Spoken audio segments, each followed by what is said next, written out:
नमस्कार। अपना बिहार में आपका स्वागत। मैं राहुल ओझा आपके साथ। बिहार विधानसभा के शीतकालीन सत्र का आज चौथा दिन है। आज सदन में द्वितीय अनुपूरक व्यय पर चर्चा होगी। साथ ही सदन के पटल पर कैग रिपोर्ट भी रखी जाएगी। सत्र के चौथे दिन भी आज हंगामे के आसार हैं। विपक्ष के विधायक लगातार वक्फ संशोधन बिल 2024, ओबीसी, SC/ST के लिए 65% आरक्षण की मांग को लेकर सदन में सरकार को घेरा है। जातीय गणना के बाद लागू हुए आरक्षण को फिर से बहाल करने, सरकार से आउटसोर्सिंग नौकरियों में भी आरक्षण लागू करने की मांग के साथ विपक्ष में सरकार से स्मार्ट मीटर बंद करने और 300 यूनिट बिजली फ्री करने की भी मांग की। हम आपको सत्र के 3 दिन की तस्वीरों को दिखा रहे हैं, जिसमें विपक्ष अपनी मांग को लेकर विधानसभा परिसर के बाहर प्रदर्शन किया है।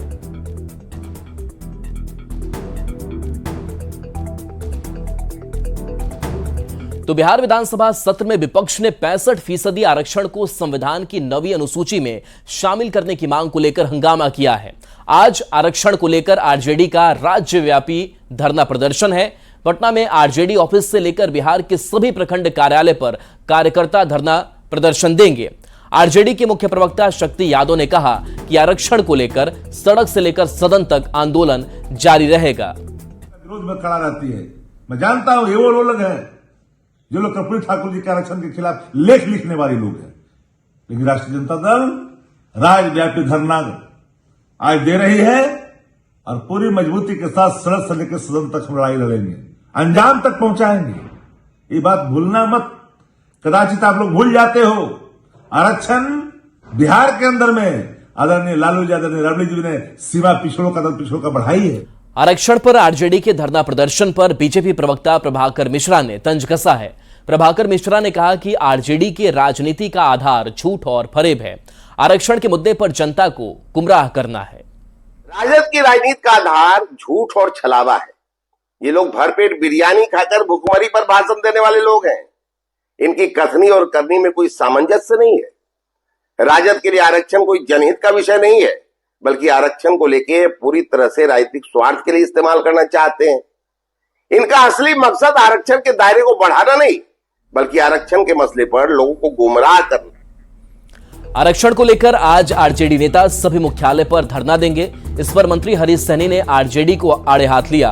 उन्होंने कहा कि जब ये लोग सत्ता में रहते हैं तो सिर्फ अपने परिवार के बारे में सोचते हैं और जब सत्ता से बाहर होते हैं तो हाय तौबा मचाते हैं। झूठ पर झूठ, झूठ पर झूठ, झूठ। अभी ये कौन है कहने वाले आरक्षण पर? ये किसने कब दिया? किस जाति का, किसी एक जाति का नाम बता दे हमने आरक्षण दिया। और भारतीय जनता पार्टी एनडीए पूरे के पूरे ऐसा कोई समाज ही नहीं बचा कि जो कह दे कि हम आरक्षण का दायरे में नहीं आते। ये तो भारतीय जनता पार्टी, ये लोग तो केवल झूठ बोलकर इन्हें पता चल गया है। और अमित हमारे साथ न्यूज़ 18 संवाददाता जुड़ गए हैं। अमित, आज शीतकालीन इस सत्र का चौथा दिन, लेकिन हंगामा लगातार देखने को मिल रहा है। खास करके अगर आरक्षण के मसले पर बात करें तो आरजेडी की तरफ से धरना प्रदर्शन और लगातार बवाल जो है वो काटा जा रहा है। आज किस तरीके से कार्यवाही चलने की उम्मीद? देखिए राहुल, आज भी जो है वो सदन की कार्रवाई जो है वो हंगामेदार होगी और ये इसकी पूरी संभावना है। आरजेडी जिस तरह से आज पटना जो राज्य का मुख्यालय है, पार्टी कार्यालय के बाहर धरना प्रदर्शन कर रही है। राज्य के सभी जिला मुख्यालय में जो है आरजेडी का धरना प्रदर्शन है और मुद्दा आरक्षण ही है। आरक्षण के मुद्दे को लेकर के लगातार आरजेडी जो है वो हमलावर है और सीधा कर सकते हैं कि नीतीश कुमार पे हमला बोला जा रहा है। आरजेडी की तरफ से 9वीं जो सूची है उसमें डालने की मांग की जा रही है आरजेडी की तरफ से। तो आज वो तस्वीर यहाँ भी एक बार फिर से देखने को मिलेगी। हालांकि आज जो सत्र की कार्रवाई जो है वो द्वितीय अनुपूरक बजट पर जो है वो वाद विवाद है और सरकार का उत्तर भी होगा। लेकिन आरजेडी जिस तरह से हमलावर है आरक्षण के मुद्दे को लेकर के, तो जाहिर सी बात है कि तमाम विपक्ष जो है वो एकजुट है, लामबंद है। और आज सदन की कार्रवाई जब शुरू होगी तो उसके बाद हंगामे के आसार जो है वो देखने को मिलेंगे। ऐसा कहा जा रहा है कि जो आरजेडी के तमाम जो नेता है, नेता प्रतिपक्ष तेजस्वी यादव जब कल मीडिया को संबोधित कर रहे थे उस समय भी उन्होंने कहा था कि ये जो है जनता से जुड़ा हुआ मुद्दा है और इसको लेकर के आरजेडी हमारी जो पार्टी है वो तेजस्वी का कहना था कि वो मुखर है और सरकार जब तक हमारी मांग नहीं मानेगी तब तक हम इसको लेकर के सदन से सड़क तक जो है आवाज उठाते रहेंगे। तो कहीं न कहीं आज वो तस्वीर एक बार फिर से यहाँ देखने को मिलेगी। हालांकि जो सरकार है, सत्ता पक्ष के जो लोग हैं, वो सीधे तौर पे पूछ रहे हैं आरजेडी के लोगों से कि आपने किसको आरक्षण पहुंचाया। जो उप मुख्यमंत्री हैं सम्राट चौधरी, उन्होंने सीधे तौर पे सदन की कार्रवाई के दौरान ही तेजस्वी यादव से यह सवाल पूछा था कि आपके माता पिता ने 15 वर्षों तक बिहार में शासन किया। बिल्कुल, तो कल सम्राट चौधरी और तेजस्वी के बीच भी कई जो नोकझोंक और बातें हैं वो हुई। बहरहाल अपने एजेंडे सेट करने की कोशिश भी आरजेडी की तरफ से किया जा रहा है। बढ़ेंगे आगे। दक्षिण भारत में चक्रवाती तूफान फेंगल का असर अब पूर्वी चंपारण में भी देखने को मिल रहा है। मोतिहारी में कुहासे और ठंड का असर लगातार बढ़ रहा है। तापमान में लगातार गिरावट दर्ज की जा रही है। कुहासे का असर इतना ज्यादा बढ़ गया है कि विजिबिलिटी काफी कम हो गई है। जायजा लिया है न्यूज 18 संवाददाता अवनीश सिंह ने।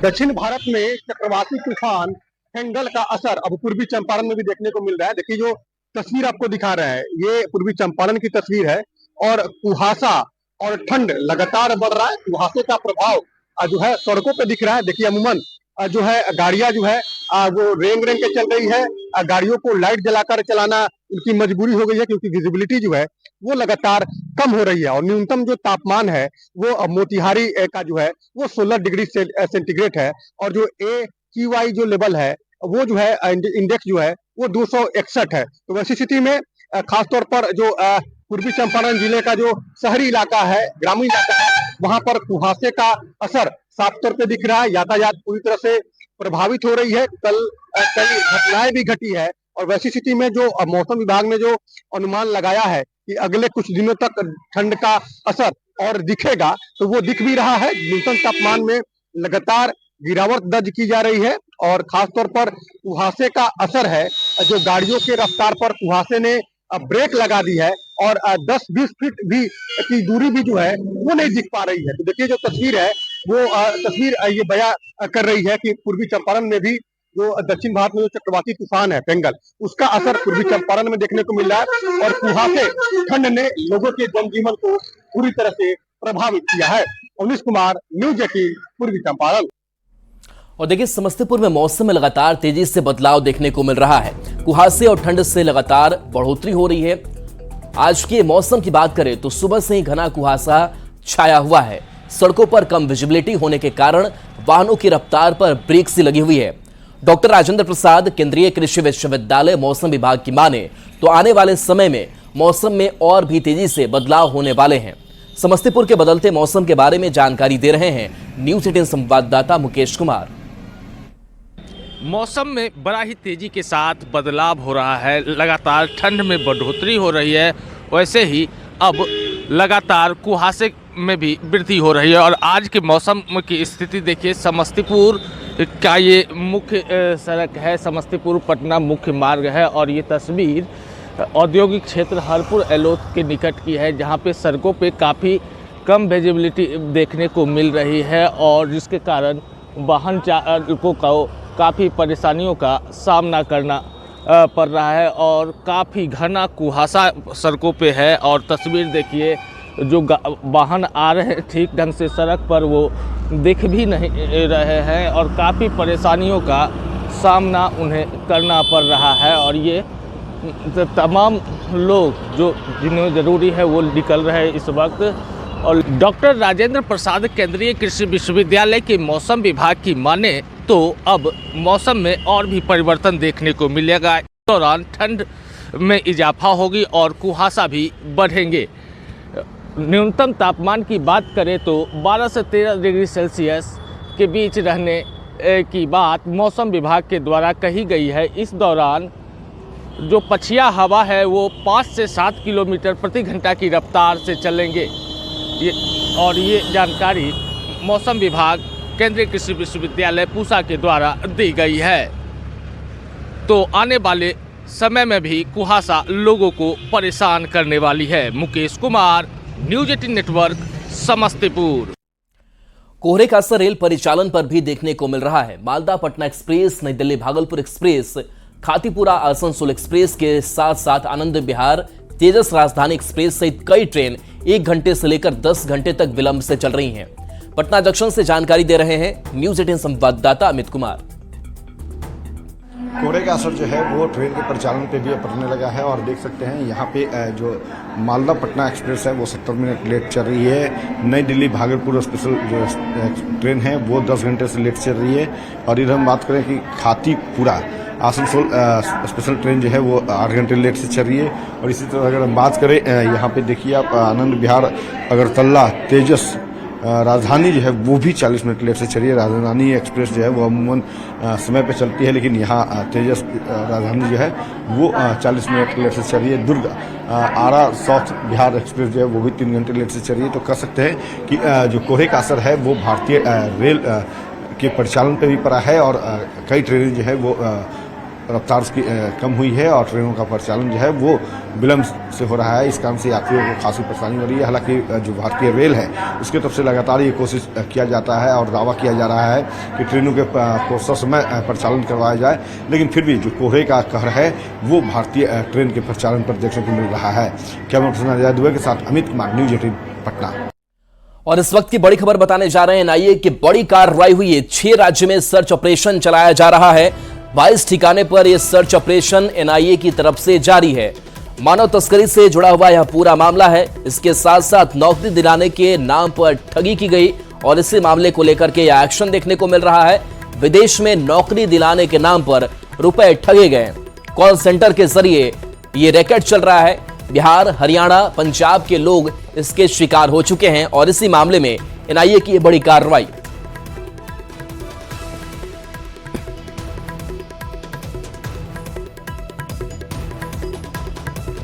और बड़ी खबर नालंदा के दीपनगर गांव से, जहां विजय घोषित पैक्स अध्यक्ष शिवचरण की गोली मारने मामले में पुलिस ने कार्रवाई की है। पुलिस ने मेघी नगमा पंचायत के मुखिया विजय यादव को गिरफ्तार कर लिया है। पुलिस ने विजय यादव को दीपनगर से गिरफ्तार किया है। दरअसल पैक्स अध्यक्ष के चुनाव में विजयी शिवचरण को अपराधियों ने गोली मारी है। घायल पैक्स अध्यक्ष को इलाज के लिए पावापुरी मेडिकल कॉलेज में भर्ती कराया गया है। पैक्स अध्यक्ष बनने के कुछ ही घंटे बाद बदमाशों ने उनके घर पर चढ़कर उन्हें गोली मार दी। घायल पैक्स अध्यक्ष की पत्नी ने मैघी नगमा पंचायत के वर्तमान मुखिया विजय यादव और पूर्व पैक्स अध्यक्ष समेत 25 अज्ञात लोगों पर गोली मारने का आरोप लगाया था। है कि पैक्स में खड़ा हुए थे और 3 करोड़ घपला पहले से कैले था बैंक में। इसी कारण बहुत पैसा खर्चा गया बाटा पब्लिक के, लेकिन पब्लिक ने सुना इनको वोट दिया, पैसा ही बांटा, नहीं जीता। इसके कारण हमारे हस्बैंड के मारा, गोली मारा। खबर नवादा से, जहां पुलिस ने फर्जी अपहरण कांड 24 घंटे के अंदर खुलासा कर दिया है।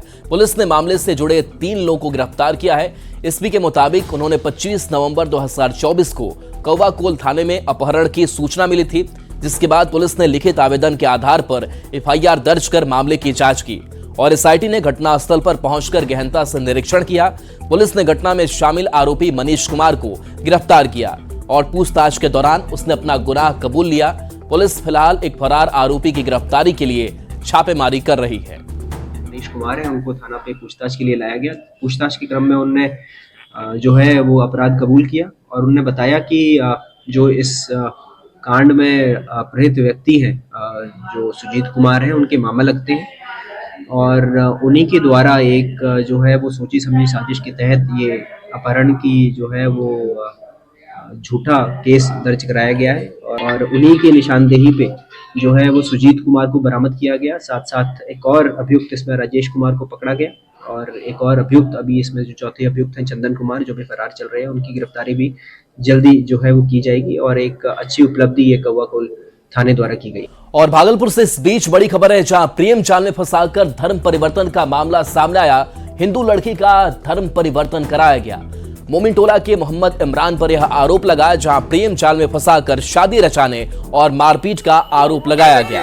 इतना ही नहीं, इमरान पर अपनी ही पत्नी यानी संगीता को हैदराबाद ले जाकर बेचने की कोशिश का भी आरोप लगा है। पीड़िता कैसे भी 2 बच्चों के साथ भागकर भागलपुर कोर्ट परिसर पहुंची और अपनी आप बीती सुनाई। फिलहाल पुलिस मामले की जांच कर रही है। उसकी प्यार मोहब्बत कर लिया, उसको घर में लाके मार पीट सब कुछ करता है, बेचने के लिए खड़ा हो गया। उसका बाप क्या बोला, ले जाके बेच दे।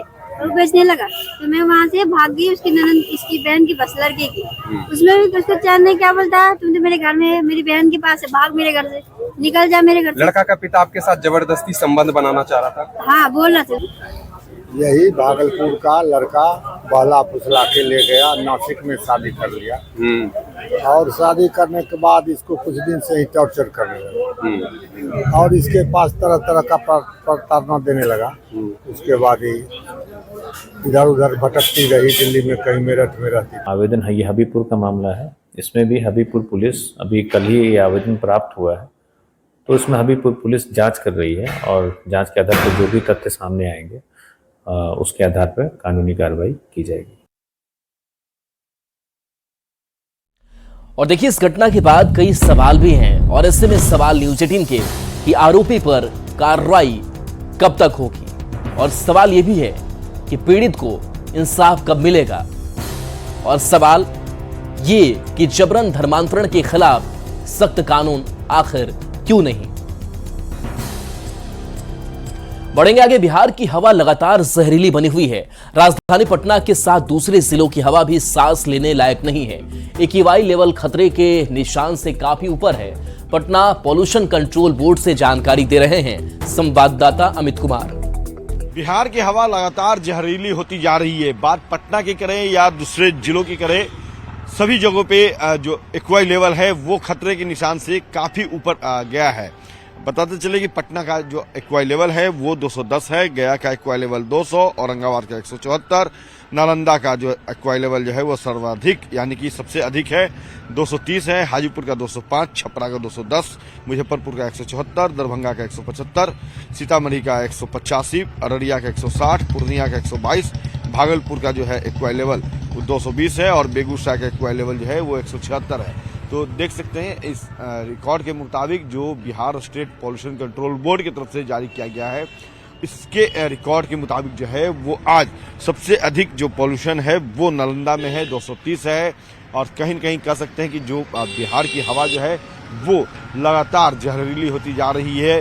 हालांकि जो AQI लेवल जो है उसे कम करने की दिशा में लगातार नगर विकास जो विभाग है वो कोशिश कर रहा है, लोगों से अपील कर रहा है। सरकार भी लगातार, बिहार सरकार वो लोगों से अपील कर रही है कि आप अपने शहर को स्वच्छ रखें, वातावरण जो है वो प्रदूषित होने से बचाएं, ताकि AQI लेवल जो है वो नीचे आए और लोग खुले हवा में, बेहतर हवा में, स्वच्छ हवा में सांस ले सकें। कैमरा पर्सन अजय दुबे के साथ अमित कुमार, न्यूज़ 18 पटना। और इस बीच समस्तीपुर से बड़ी खबर, जहां गंगा नदी में बड़ा नाव हादसा हो गया है। कुहासे के कारण टापू से नाव टकरा गई है। नाव पर शिक्षक सवार थे। खबर है कि रसलपुर घाट से ड्यूटी करने ये शिक्षक जा रहे थे। कई शिक्षकों को चोट आई है, तो स्कूल ये शिक्षक नाव के जरिए पहुंचते हैं। ये एक मात्र विकल्प यहाँ का। और बताया जा रहा है कि गंगा नदी में बड़ा नाव हादसा हो गया। समस्तीपुर से यह बड़ी खबर, जहां कुहासे के कारण नाव टापू से टकरा गई। नाव पर शिक्षक सवार थे। रसलपुर घाट से ड्यूटी करने के लिए शिक्षक जा रहे थे। खबर है कि कई शिक्षकों को चोट भी आई है। तो समस्तीपुर से यह बड़ी खबर। और बार बार यही सवाल उठते हैं कि शिक्षकों की सुरक्षा कैसे सुनिश्चित की जाए, क्योंकि कई बार ऐसी आपदाएं आ जाती है, खास करके जब वो नदी पार कर रहे होते हैं तो कई बार नाव अनियंत्रित हो जाती है। अभी मौसम ठंड का है, कुहासा काफी ज्यादा रहता है, विजिबिलिटी काफी कम है, और ऐसे में जो नाव है उसको चलाने में परेशानी होती है। मुकेश हमारे साथ न्यूज़ 18 संवाददाता जुड़ गए हैं। मुकेश, कैसे यह हादसा हुआ, शिक्षक कैसे हैं? जी, ये हर रोज शिक्षक रसलपुर गंगा घाट से उस पार जो समस्तीपुर का एरिया है और वहाँ 3 से 4 विद्यालय है उसमें जाते हैं अपनी ड्यूटी के लिए, बच्चों को पढ़ाने के लिए। और आज काफी घना कुहासा था। आज सुबह शिक्षकों के द्वारा इस बात की जानकारी भी दी गई थी, काफी घना कुहासा है। और अभी कुछ देर पहले शिक्षक के द्वारा इस दिया गया जो जिस नाव से वो लोग निकले थे, करीब 30 से 35 शिक्षक उस नाव पर सवार थे। उनका नाव एक टापू से कुहासा के कारण टकरा गया, जिसमें कई शिक्षक को चोट आई है। नाव के ऊपर उनकी मोटरसाइकिल होती है, मोटरसाइकिल उनके शरीर पे गिर गया, जिसमें महिला शिक्षिका भी थी, उनके पैर में चोटें आई है। और जहाँ पे दुर्घटना हुई जिस टापू के पास, उस जगह पे अभी उनकी नाव फंसी हुई है। सभी शिक्षक वहीं पे हैं। जी चलिए, तो आप कह रहे हैं कि सभी शिक्षक वहीं पर है, तो उनको अब वहां से निकालने के लिए कोई प्रशासनिक व्यवस्था भी। और देखिए तस्वीर भी अब सामने आ चुकी है, तस्वीर आपको दिखा रहे हैं जहां देखिए ये नाव है और देखिए ये महिला शिक्षिका जो है वो चोट से कराहती हुई दिखाई दे रही है। चोट कितनी है इससे आप समझ सकते हैं। और देखिए बाइक जो है वो एक कतार से गिरी हुई है। बताया जा रहा है कि जो शिक्षक है वो अपनी बाइक लेकर भी पहुंचते हैं, जब उस पार जाते हैं तो फिर अपनी बाइक के जरिए स्कूल तक पहुंचते हैं। तो ये वो रास्ता होता है, उस कठिन को शिक्षक पार करते हैं। देखिए कुहासा चारों तरफ आपको भी दिखाई दे रहा होगा, विजिबिलिटी काफी कम है और ऐसे में शिक्षक चोटिल हुए हैं और इस महिला की हालत कितनी गंभीर है आप समझ सकते हैं। हालांकि अभी भी ये शिक्षक वहीं पर है, लेकिन प्रशासनिक उदासीनता भी देखिए कि कहीं से कोई सहायता अब तक इन शिक्षकों तक नहीं पहुंच पाई है। और चलिए न्यूज़ 18 बिहार झारखंड पर खबरें आपके लिए लगातार जारी है।